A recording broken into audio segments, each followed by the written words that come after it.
I have a confession to make. I was wrong.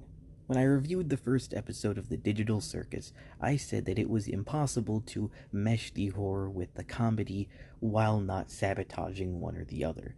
And now I have to admit that I was wrong. It is possible to balance horror and comedy, and this can be seen with the subject of today's video, Hobo Funny Show. What'd you think I was gonna say? Digital Circus Episode 2? That's what I would have said if I were a hack. You think I'm just gonna review it episode by episode like some kind of hack? Of course not. I'm gonna wait till the entire series finishes so I can absorb it all at once. Now, if you clicked on this video really wanting to see an amazing Digital Circus review, then please stick around because I think you will find Hobo Funny Show quite intriguing. But first, it's controversy time, because the amazing Digital Circus can just not escape controversy, although in this case it actually applies to Glitch, the company behind it. Glitch was accused of, abusive workplace environment, and what I believe happened is there were different departments, and the two guys, Luke and the other guy, I forgot their names, they didn't, watch over everything, and there were certain departments that were, supervised or managed by other hired individuals, and they kind of had the abusive treatment. I think I don't really know. I think the whole thing got sorted out. Again, like I said in my last Digital Circus related video, I'm not super in tune with the drama and stuff. I'm just here to talk about the show itself, though technically I'm not even talking about it in this video, so huh. Hobo Funny Show has nearly the exact same plot as The Amazing Digital Circus, where the CEO of a tech company gets stuck inside of a virtual world with no escape. Or at least I think he's the CEO. You see, unlike Digital Circus, Hobo Funny Show is a lot more vague. He's the only person in the simulation, and at first he doesn't even know he's in a simulation either. This works because it allows the audience to experience the story at the same time he is, and also him being alone much better illustrates the existential loneliness of the universe, or whatever that whole thing is all about. As a viewer starting off watching a Hobo Funny Show, as far as you know, this is just how the world works, and everything is goofy and ridiculous for the sake of being goofy and ridiculous. It lures you into a false sense of security by at first making you think that this is just a goofy cartoon with all kinds of silly shenanigans that mean absolutely nothing. And Hobo himself is a bit of a punching bag character, as most of the enjoyment from the show comes from the comedy of seeing just how distraught and scared he is the whole time. It essentially desensitizes you to silliness, and then once you're ready, it weaponizes that silliness and uses it against you. This is shown very well when you compare a scene from the first episode to a scene from, not the last one, but one of the last few ones, where I think it's meant to be the same scene, just from a different, point in time. In the very first episode, Hobo is shown trapped in a perpetual state of dancing, and he's screaming and crying and begging for someone to help him and save him, and seeing that at first, without really knowing the context, it's kind of funny, because it's like, man, why are you just freaking out so bad? You're just dancing, it's not a big deal.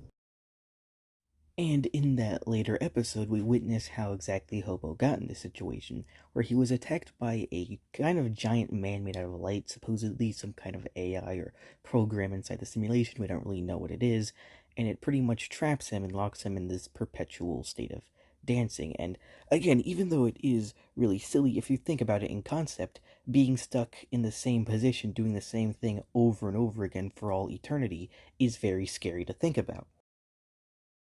It draws a bit of a parallel with The Amazing Digital Circus, where how I said that the kind of kid show type format could be used to explore the idea of, the repetitiveness and meaninglessness of life. With Hobo Funny Show, being stuck in the repetitive loop is less like doing the same thing every day over and over again, and kind of more like if you were to drown, but also be immortal and are just stuck drowning for all eternity. I'm not sure if that analogy really made sense, but I guess what I'm trying to say is they're similar ideas but executed differently, which I guess is just these two as a whole. Another parallel is with Kinger, where before I expressed a bit of worry that the whole point of Kinger's character is that he's like super traumatized and mentally unhealthy, yet it's all played for laughs. And again, I don't know if they're going to flesh him out more in later installments, but Hobo, in a sense, is like Kinger. He too is put through the ringer and dismembered and tormented and all that kind of stuff for the audience's amusement, but a big difference is that that's kind of the point. When you watch through the funny show for the first time, it's amusing. But whenever you watch through it a second time, knowing the context, it becomes a bit more disturbing. If you were to put yourself in Hobo's shoes, or floppy feet things, whatever he has, you'd realize that his life kinda sucks in every way possible. Again, in every episode, he's scared and confused because the world makes no sense. He's the one real person trying to make sense of a bunch of lifeless, mindless NPCs. He's completely, ultimately alone. Unlike with other things, the jokes kind of elevate the horror because the funnier you find it early on, the more horrific and impactful the revelation becomes afterward. The ultimate fear is the unknown, and Hobo Funny Show is shrouded in mystery. We still don't even know how or why he got in the simulation. In fact, I think it's not even officially confirmed that he knows he's in a simulation either. And that lack of knowing, that lack of control, is what makes it so scary. It all has this underlying just question of why God? Why me, of all people, to be stuck here? That's why it's so scary. But anyway, that's Hobo Funny Show. There's not really too much to get into since it is a pretty short series. The episodes aren't that long, but it definitely still packs a punch. Which actually, I thought the series had already ended because after the one where he encountered the like AI thing or whatever that was, there was like a non-canon Christmas special, so I kind of assumed that that was meant to be the ending. But then there was another episode after that, so I guess it could still be going now. I really don't know.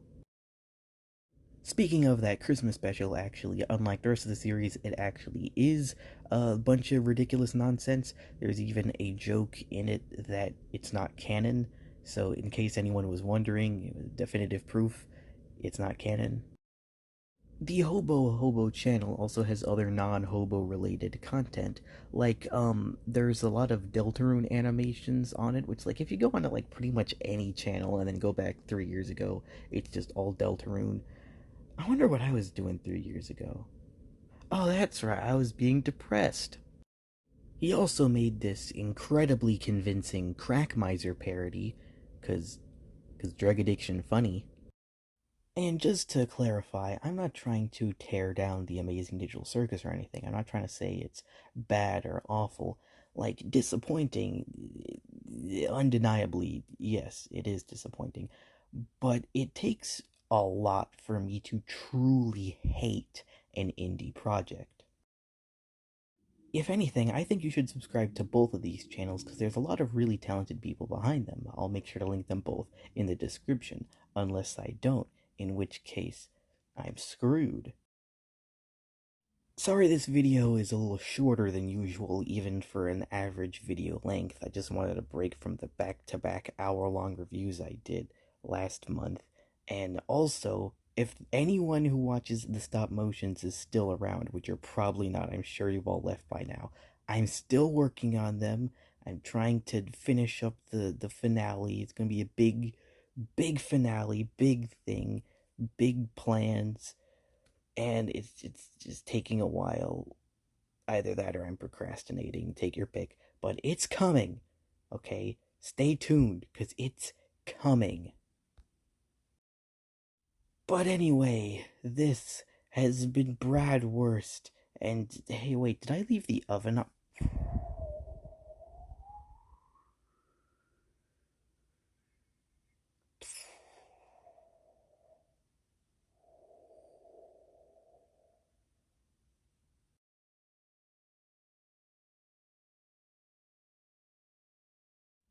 Hey there, Hollaby.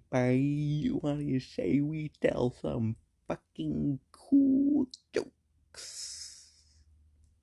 Who, who are you? And who's Harley?